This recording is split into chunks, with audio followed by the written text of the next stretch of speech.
Започнуваат вестите на Канал 8. Добар ден. Жителите на улицата 1 мај и нивните соседи од Белско Мало останаа без малиот парк, што беше карактеристичен за населбата. Општината ги исече дрвјата после пролетното невреме и го раскопа теренот за атмосферската канализација. Па затоа бараат на просторот повторно да му биде вратена поранешната функција. Во неуредена ледина, исполнета со високи треви и грмушки, се претвори малото паркче на улицата 1 мај во населбата Белско Мало. Таквата слика остана по пролетното невреме кое сруши поголем број дрвја во градот, па општинската администрација даде одобрување да се исечат повеќегодишните стебла на оваа локација како превентива од опасноста и тие да паднат врз некоја од околните куќи. Парцелата дополнително е раскопана затоа што низ неа беше поставена цевка за атмосферската канализација што се изгради во овој реон. По завршувањето на градежните работи, само сообраќајните знаци потсетуваат оти овде нешто се работело. Просторот остана неуреден, пешачките патеки и неколкуте клупи во него ги нема, па од пријатно катче за одмор и рекреација се претвори во место што сите го одминуваат. Овдешните жители веќе реагирале до надлежните во општината да преземат мерки за враќање на парцелата во претходната состојба, зашто сега се срамеле да кажат оти некогаш имале парк со кој се гордееле. Нешто нека го направат, ово не бива така срамота. На што личи ово? Змии, гуштери, ерчоки го прават поубаво, они никакво. Никакво не го напријат, те се само го избутаа. Одржаваме, сите одржаваме. Кој додека му е местото, сите се одржаваме. Сега те. Ништо пусто пустолија. Виж се шо убаво. Парцелата на која се наоѓаше паркот е во државна собственост, па граѓаните велат дека обврска на општината е да го уреди просторот. Некои од нив виделе оти имало и подготвен идеен проект за нов парк, но не знаат дали и кога тоа ќе се реализира. Очекуваат дека во финансиските планирања во буџетот на општината ќе се најде ставка со таква намена, а подготвени се да дадат и свој придонес, само местото да се разубави. Советот на општина Пробиштип одржа воредна седница, на која по тројното убиство во Злетово беше одлучено денешниот ден да биде прогласен за ден на жалост. Против трократниот убиец од Злетово имало поднесено уште 2 кривични пријави. Ден на жалост е денеска во општината Пробиштип по вчерашното тројно убиство во Злетово. Тема на сите разговори меѓу овдешните жители се уште е упадот што професионалниот војник Драган Мануилов го направи во 2 куќи, при што застрела 3 лица, а потоа и самиот си го одзеде животот. Од основниот суд во Штип потврдија дека кај нив веќе имало пристигнато пријави против него, но поранешната сопруга пред неколку месеци ја повлекла пријавата за телесна повреда во семејно насилство. Во меѓувреме во судот во тек била постапка за кривичната пријава за нанесување тешка телесна повреда, што ја поднел пријателот на неговата сопруга. За впонеделник било закажано и рочиште за овој случај. Од генералштабот на армијата веќе изјавија дека Мануилов бил психофизички здрав и дека ги поминал сите тестови, но немале сознанија дека против него се поднесени кривични пријави. Тоа било главна причина што против својот вработен во армијата не можеле да преземат дисциплинска постапка. Предпладнево во Злетово и околината е тивко, а жителите се подготвуваат за погреб на нивните соселани. Драган Мануилов со огнено оружје вчера уби 51 годишен жител на селото, за кој се шпекулира дека му бил чичко на момчето за кое се сомневал отие љубовник на неговата поранешна сопруга. Потоа ги застрела и родителите на сопругата, пошто нејзиниот брат му ја одзел пушката. Неколку часа подоцна, убиецот беше најден обесен кај бачило во околината на селото. Нов графички и кориснички дизајн ќе добие веб страницата на општина Кочани. Изработката е веќе завршена, а на новиот изглед на страницата работеа стручни лица од општинската администрација. Веб страницата на општина Кочани доби нов дизајн што се очекува наскоро да биде ставен во функција. Стручни лица од општинската администрација ја презентираа предлог верзијата, при што беше прикажан новиот подобрен дизајн, како и можностите за пристап до информација од интерес на пошироката јавност. Според изработувачите на новиот изглед, веб страницата е конципирана со цел да обезбеди информација од јавен карактер за граѓаните, за туристите и за бизнис секторот. Намерата е секој посетител да добие што повеќе информации не само за работата на единицата на локална самоуправа, туку и општо за Кочани. Се очекува новата веб страница на општината да обезбеди пристап до актуелните формулари, како и до плаќањето на општинските даноци, такси и надоместоци. Дизајнери на општинската веб страница се Благоја Николов и Дијана Апостолова, вработени во општина Кочани. Наскоро страницата ќе биде ставена на пробна употреба, период во кој ќе можат да се примаат сугестии од граѓаните за нејзино подобрување. Постојната веб страница на општината е изработена пред повеќе од 10 години и тогаш беше една од првите во државата што на тој начин ја представуваше локалната самоуправа. Посетителите преку интернет можат да добијат основни информации за општината и регионот, и тоа на македонски и на англиски јазик.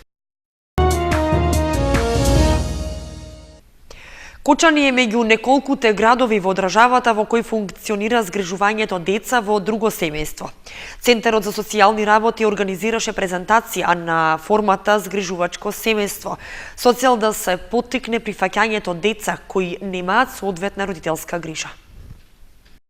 Две семејства од Кочани веќе неколку години се влезени во проектот за згрижување деца кои се без родители или соодветна родителска грижа. Ваквата форма што ја спроведува Министерството за труд и социјала преку центрите за социјална работа се уште е активна, а за да биде што подобро прифатена неопходна е подобра информираност на граѓаните. Најважно е да се објасни што представува згрижувачко семејство, кои се правата и обврските што ги имаат луѓето што ќе прифатат да згрижат туѓо дете и каква е помошта што ја дава државата. За сите овие прашања беше организирана презентација во форма на трибина, на која стручните лица од Центарот зборуваа за можностите што им се нудат на граѓаните кои сакаат во својот дом да чуваат деца без родители и родителска грижа. На оваа трибина беше ставен акцент на потенцијалните згрижувачки семејства во нашата општина, кои што веќе се на евиденција и чекаат да згрижат деца во нивното семејство, како и активните згрижувачки семејства, кои што со нивните мотиви, потреби, желби и искуства ги пренесоа пред присутните на трибина и дадоа еден поголем мотив за пред се анимирање на оваа форма, како и желба на поголем број семејства да се јават и да ја пружат нивната љубов, потреба за згрижување на овие деца. На презентацијата беше речено дека во Кочани постои интерес кај семејства кои се подготвени да згрижат дете, но се уште не може да се каже оти тоа е во таква димензија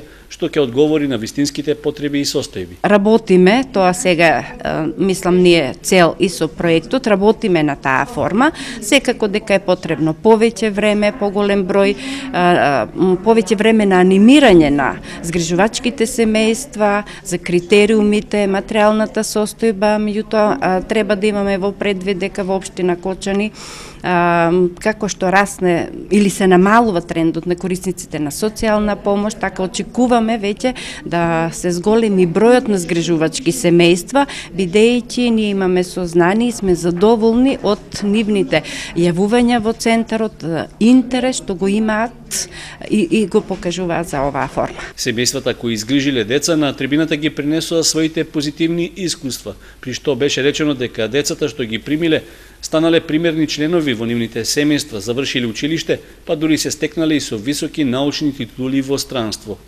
Присутните на трибината имаа можност и да постават прашања за условите и обврските што ги имаат доколку ја прифатат формата на згрижувачко семејство. Изложба на слики од арт варијации ликовен перформанс и средба на поетите од Кочани, како и издавање на билтен со наслов Бели мугри современа поезија, како дел од одбележување на патрониот празник на установата, се одража во просториите на Центарот за култура.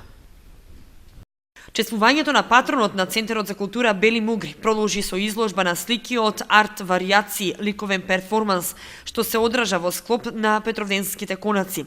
Изложени се делата од 9 автори, вклучувајќи ги и 4 кочански уметници, членови на ликовното студио што функционира при Центарот.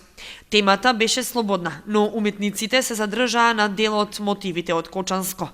Рете да ги спомнеме, тоа се Јована Зашева, Љупка Коцева, Ива Атанасова и Ајтовска Ангела.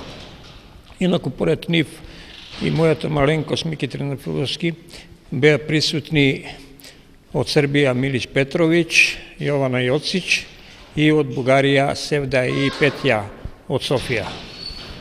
Создадени се 20 дела, од кои едното дело е создадено од сите prisutni na tаа вечер што се одржа пред Центарот на култура, каде секој од граѓаните можете да стави своја импресија, да пренесе на платно своја импресија, свој отпечаток остави на тоа платно, што после тоа ние го модифициравме да направиме една слика која ќе потсетува со делови од Кочани. Јубилејот 75 години од првото издание на стихозбирката Бели мугри беше момент да се продолжи традицијата што започна минатата година на објавување конкурс за литературна творба годинава на тема Бели мугри современа поезија. Конкурсот имаше ревијален карактер, не се избираше, селектираше или наградуваше, туку со тоа се потикнуваат авторите на ново творештво и создавање трајни вредности, кои ќе останат во културно наследство на идните генерации. Во малата сала на Центарот се одржа поетска средба на која се читаа извадоци од билтенот, во кој се поместени стихови од роднокрајните автори. Чествувањето на јубилејот 75 години го започнавме со фолклорен концерт кој се одржа синоќа во нашите простории, а оваа вечер ја надополнуваме со нова културна активност за оваа година, со проширување, значи продолжуваме со изложба на тема арт варијации, која бе изведена во составот на Петровденските конаци оваа година. И за крај продолжуваме со поетските творби. Оваа година на наше големо изненадување, покрај дел од учесниците од минатата година се јавија на нашиот конкурс и неколку нови поетски имиња, што е особена радост за нас и ни дава мотив и наредната година да продолжиме со исто темпо, но и со проширени активности. Ученици пак, читајќи ја песната Денови, беа подготвиле и кратка драматизација за патронот која ја изведоа пред публиката. Рациновите Бели мугри и годинава беа причина за поетски средби, истовремено и предизвик за авторите преку нова инспирација да го сочуваат споменот за еден од најголемите македонски поети на сите времиња, Кочо Рацин. Во Виница се одржува концерт на Гоце Мицанов джез квартет. Местото на случувањето е фоајето на Центарот за култура, а влезот е слободен. Уште еден несекојдневен културен настан во Виница, во Домот на културата Тошо Арсов среда во 20 часот се одржува концертот на Гоце Мицанов джез квартет. Саксофонистот Гоце Мицанов на македонската сцена се врати по неколкугодишна дискографска абстиненција. Од неодамна засилено настапува со својот квартет во кој се Александар Секуловски тапани, Сашо Поповски гитара и Оливер Јосиповски контрабас, а објавувањето на новиот албум е планирано за оваа пролет. Гоце Мицанов е врвен инструменталист на саксофон и доцент на Факултетот за музичка уметност при Универзитетот Гоце Делчев од Штип. Тој е еден од оние уметници кои оставаат за нив да зборуваат нивните изведби и одбрале да действуваат тивко и темелно. Неговото име може да се сретне во историјата на современата македонска музика, врзано со групи како Лепи Сол, со кои во 1987 година го сними и промовираше албумот Као Какао, со првата постава на Парамециум, зад која со својот авторитет стоеше Гарабет Тавитјан. Му беше соработник на режисерот и пианист Алјоша Симјановски во реализацијата на неговиот проект посветен на легендарниот Чарли Паркер. Своевремено музицираше и со Езгија на Бодан Арсовски. Бил солист на биг бендот на македонската радиотелевизија, соработуваше со легендарниот трубач Гоце Димитровски, со гитаристот Тони Китановски, басистот Иван Бејков, тромбонистот Филип Стефановски и со многу други наши джез музичари. Мицанов зад себе го има и одличниот албум Аполонија, снимен во далечната 1999 година за продукцијата на македонската радиотелевизија, а тој и сопругата Катерина во 2002 година го подпишаа заедничкиот проект Подождот, на кој умешно пливаа во смут джез водите.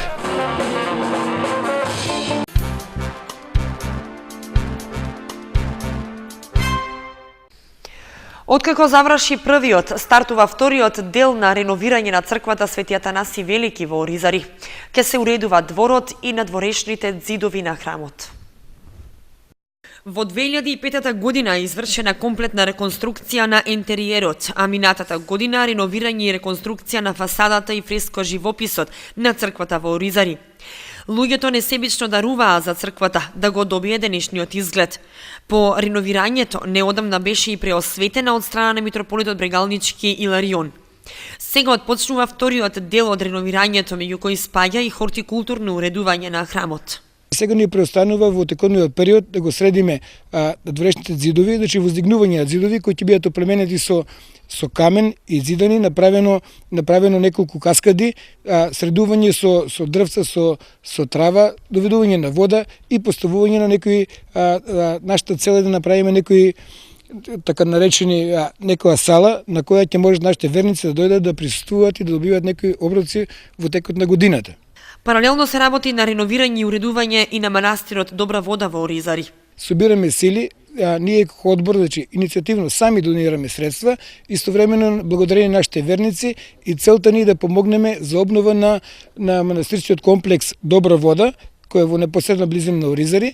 Значи веќе таму сакаме да го завршиме целокупната активност, значи веќе таму ни престојат уште неколку активности на кои треба да направиме настрешници, доведување на вода, да подобриме струјата која веќе се губи бидејќи има повеќе потрошувачи на струја и таму треба тоа да го подобриме. Инаку црквата Свети Атанаси Велики е изградена во 19 век врз темели на претходно пожарена црква. Првично била осветена во 1846 година, пошто повторно делумно била разрушена од страна на турците. По 30 години верниците од Оризари ја возобновиле. В петок започнуваат божикните пости, воспоставени се во чест на рождеството Христово Божик. Да се оди на литургии и да се засели молитвата во деновите на пост, порачуваат свештениците. Постот да добие духовна димензија, а не да се пости за да се слабее или да се намалат маснотиите во крвта, порачуваат свештениците од Кочанскиот храм Свети Великомаченик Ѓорги. Постите започнуваат од петок, а траат до 7 јануари Божик. И според типикот пропишан од Светата православна црква се пости на следниот начин: понеделник, среда и петок е на вода, значи без масло. Вторник и четврток е дозволена употреба на масло, додека сабота, недела и благословена употреба и на риба. Многу пати кажуваме дека ова правило е општоважечко кое што може да биде ублажено со благослов на духовниот отец, значи за оние категории на луѓе, мајки, родилки, изнемоштени, стари лица, почетници во верата, луѓе кои што работат тешка физичка работа, но нели сепак ублажувањето да биде со благослов и знаење на нивниот духовен отец. Би напоменале дека пред се треба да се обрне поголемо внимание на духовната димензија на постот, значи засилена молитва, правење повеќе добри дела, пред се посетување на црквата, бидејќи залудно е ако ние постиме, ако се воздржуваме нели од храна, а не се молиме и не го посетуваме храмот, тогаш нашиот пост е повеќе за гордост и за суета, отколку нели како еден вид вистинска жртва, едно вистинско покажување и почитување на Бога. Правилото гласи пред причес задолжително да се оди на исповед кај својот духовен отец за разрешување на гревовите. Воспротивно, ако се внимава само на храната, а не на духовната борба, тогаш се влегува од грев во грев, додава Арсовски.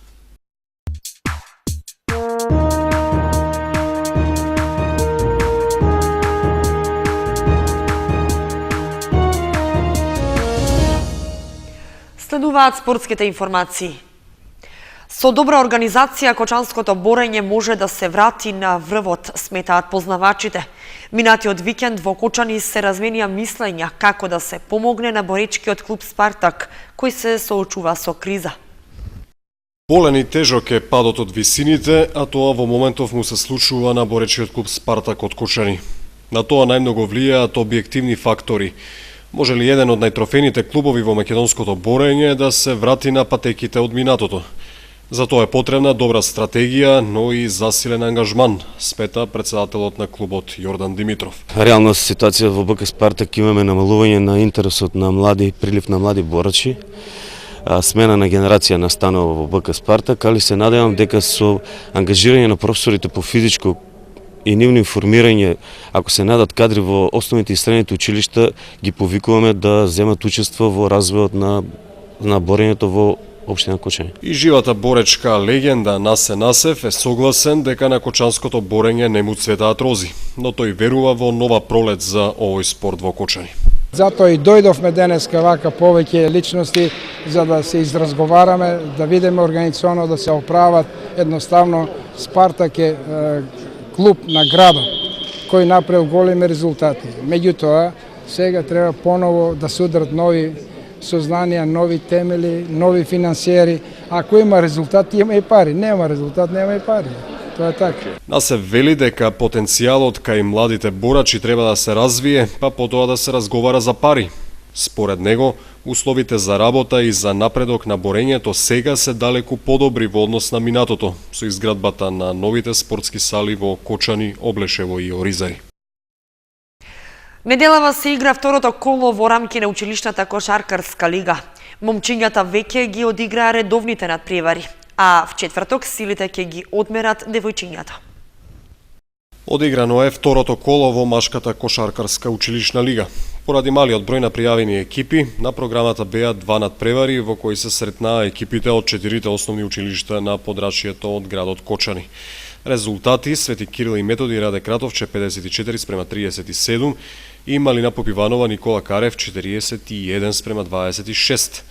Свети Кирил и Методи и Малина Попиванова 50:33 и Никола Карев Раде Кратовче 38:26 се резултатите од двата одиграни надпревари во рамки на првото коло. Во водство по 2 кола екипата на Свети Кирил и Методи. Во четврток на програмата се два надпревари од училишната женска кошаркарска лига. Се среќаваат екипите на Раде Кратовче и Никола Карев и Малина Попиванова, Свети Кирил и Методи. Малина Попиванова, Раде Кратовче 24:4 и Никола Карев, Свети Кирил и Методи 25:12 беа резултатите од првото коло во рамки на училишната кошаркарска лига за основки. Петок во 10 часот во спортската сала во основното училиште Никола Карев се играат надпреварите во машки футсал. Организатор е Сојузот на училишни спортови.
Вестите на Канал 8 завршија. Ви благодариме што бевте со нас. Најновите информации ги имате и на нашата веб страница kanal8.mk. Довидување.